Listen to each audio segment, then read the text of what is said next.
भाई साहब, आप एक बात बताइए कि आज तक समाज में जितने भी धर्म के प्रोग्राम हुए हैं उसमें क्या हमने किसी को आज तक चीफ गेस्ट बनाया नहीं? अगर बनाया है तो हम जो हमारे प्यारे मित्र हैं, चाहे वो कोई किसी भी प्रकार का कोई अफसर है, कोई बुज़ुर्ग है, कोई किसी भी प्रकार का नेता है, हम अपने बनाते आए हैं। तो इसमें क्या बड़ी बात कर दी? तो हम अपने बुजुर्गों को, अपने नेताओं को, अपने मित्रों को अगर कोई मुख्य अतिथि के रूप में बुलाते हैं तो उससे किसी को, अगर एक बात और है, जो राजनीतिक दल ही इस प्रकार की बात करेंगे, कोई दूसरा नहीं करेगा। अगर उनको इतना डर लग रहा है इस बात से कि हमारे बुलाने से कि उनका कोई बहुत बड़ा नुकसान हो जाएगा, अगर इस प्रकार का डर, इसका मतलब वो बुखला रखे हैं। आज उनके अंदर बहुत बड़ा डर हो रखा है कि सुभाष बराला जी आ जाएंगे, तंवर साहब आ जाएंगे तो हमारी नैया पलट जाएगी। कहीं ना कहीं इस बात का बहुत बड़ा डर है, जो उनकी बुखलाहट दिखाई दे रही है और ऐसे मचल मचल के पड़ते हैं। मैं कह रहा हूँ कि मेरे को तो उनका देख देख के बड़ा हैरान, व्हाट्सएप पे और इस प्रकार के मैसेज डालना, कोई देखिए मेरे को नहीं लग रहा कि यह कोई सभ्य तरीका है। अगर हम अपने किसी मित्र को बुलाते हैं तो उनको इस बात का एतराज़ नहीं होना चाहिए। देखिए सबसे पहले तो हमारे किसी पोस्टर के, देखिए बात सुनिए, पहले एक हम जो कमियां थी, चुनाव आयोग आया, उन्होंने कहा जी झंडा नहीं लगेगा। मैंने कहा जी नहीं लगेगा। फिर बोले जी आप यहाँ से, हालांकि हम फ़ोटो लगवा सकते थे मुख्य अतिथि की, लेकिन हमारे कुछ किसान भाइयों ने कहा कि आप ना लगाओ। हमने वो बात भी मान ली कि नहीं लगाते। फिर हमारे को जो बातें कही गई, हमने सारी बातों का बड़ी बखूबी तरीके से सही पालन किया। उसके बाद भी उन्होंने जो तोड़ फोड़ की, जिस तरफ से डंडे मारे, जिस हिसाब से हमारी ऊपर हमला किया, वो सारा समाज गवाह है।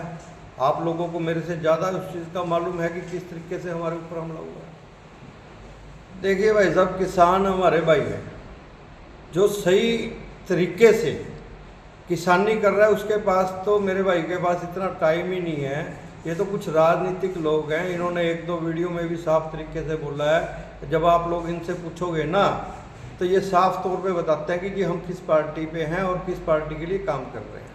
ये तो साफ एक जो विरोधता है ना, उसका एक तरीका होता है। ऐसा तो कभी अंग्रेजों के टाइम में भी नहीं हुआ कि इस तरीके से किसी भी प्रोग्राम के अंदर हमारा, जो भी अगर कोई भी प्रोग्राम हो रहा है उसके अंदर बढ़ के और हमारे को दबाया जा रहा है, हमारे को एक धमकाया जा रहा है, हमारे को बार बार ये दिखाया जा रहा है कि आप ऐसे करोगे तो हम ये कर देंगे। ऐसा है जी, मेरा छोटा भाई है आदित्य बंसल, वो अभी नौसिखिया है, अभी उसको बहुत कुछ सीखने की ज़रूरत है। उसको भाई को ये नहीं पता वो कभी किसी के साथ दुख सुख में गया हो। आज हम लोगों का जो जीवन है, पूरा दिन हमारा समाज के कार्यों के लिए निकलता है और पिछले कई सालों से समाज के लिए ही हम लोग चल रहे हैं। जब वो समाज में निकलेगा, समाज में देखेगा, एक कुर्सी पे बैठ के बड़े बड़े हाथ मार के बात राजनीति करनी है, जाखल की, जाखल के विकास की राजनीति करो, जाखल के कामों की राजनीति करो। ये थोड़ी है कि हम बात कर रहे हैं दिल्ली की, बात कर रहे हैं बॉम्बे की, बात कर रहे हैं पूरे देश की। जो जिसका जितना कद है उतनी उस बंदे को बात करनी चाहिए। अपने कद से ऊपर उठ के बेमतलब नेता लोगों के पीछे जाके खड़े हो गए जी, उनकी फ़ोटो करवा ली और उससे अपना महत्व दिखाने लग गए। ऐसे कोई राजनीति नहीं होती। बात रहेगी धार्मिक। मैं आज ये पूछता हूँ कि आज के दिन आप पिछले जितने भी प्रोग्राम हैं उनमें देखो कि पहले हमारा सिद्धि विनायक सेवा दल का एक प्रोग्राम था, मैं इसमें था, अपना भाजपा पार्टी में था, मेरी सिद्धि विनायक सेवा दल का मैं मेंबर हूँ, उसमें बबली जी है। हमारे प्रोग्राम में बबली जी आए, जेजेपी पार्टी में थे, तो हमने क्या कहा कि नहीं बुलाने।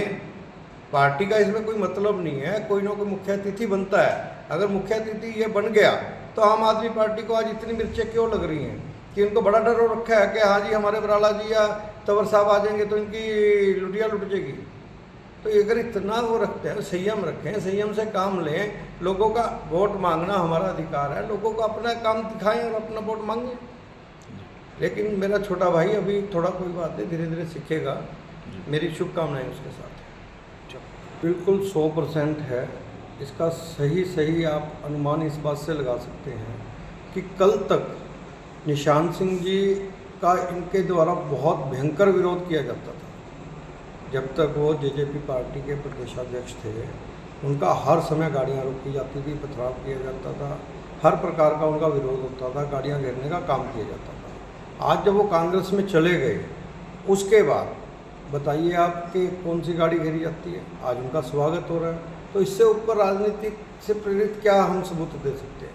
हर प्रकार से इनका एक समर्थन सीधा सीधा जो दिख रहा है आज कांग्रेस के साथ है, और कांग्रेस के नेता हैं इसमें, और वही सारा कांग्रेस ही ये सारा काम करवा रही है। और कांग्रेस का पूरा यह है कि बीजेपी वालों को किसी एरिया के अंदर जल्दी से आने ना दिया जाए। अगर कोई आएगा तो इनको पता है कि वहाँ मोदी जी की नीतियाँ जो चल रही हैं इस टाइम, जो गरीब की हक में जिस प्रकार से मोदी जी ने कार्य किया है, उस प्रकार से इनका सुपड़ा साफ है। इसलिए ये इस तरीके के हथकंडे अपना रहे हैं, और इन्हीं हथकंडों को देखते हुए आज जनता भी मन बना चुकी है कि ठीक है, ये इस तरीके का विरोध कर लें, लेकिन साइलेंट वोट बीजेपी को इतना मिलेगा कि इनकी आंखें खुली की खुली रहेगी। भाई साहब, ऐसा है, भाईचारा तो कहीं ना कहीं किसी ना किसी प्रकार से, देखो हर आदमी समझता सारी बात है पर बोलता नहीं है। हम लोग थोड़ा सा जो बिजनेसमैन तबका है, जो व्यापारी तबका है, या जो हमारी लॉबी है, वो इस प्रकार से कि वो झगड़े में विश्वास नहीं रखती। वो सिर्फ एक भाईचारे की लॉबी है और भाईचारे के तरीके से ही सारे कार्य करती है। तो आज आप एक और चीज़ को देखिए कि जिस प्रकार से सारे गाँव के अंदर प्रोग्राम हुए हैं, सरसा से लेके नरवाना तक की ये कॉन्स्टिट्यूंसी है, सरसा से लेके नरवाना तक कहीं इतना कोई ठीक है, थोड़ा बहुत बैर विरोध है तो काले झंडे दिखा देते हैं या कुछ कर देते हैं, अलग बात है। लेकिन ये जाखल की राजनीति में ऐसा क्या मुद्दा कि किसी को बिल्कुल ही बोलने पे या कि वोट मांगने पे, आज डेमोक्रेसी है, उसका कुछ ना कुछ तो इन लोगों को लिहाज रखनी चाहिए। लेकिन ये लोग बिल्कुल ही पूरे तरीके से इस तरीके से लगे हैं, तो लोगों के अंदर रोष तो है बना रहा।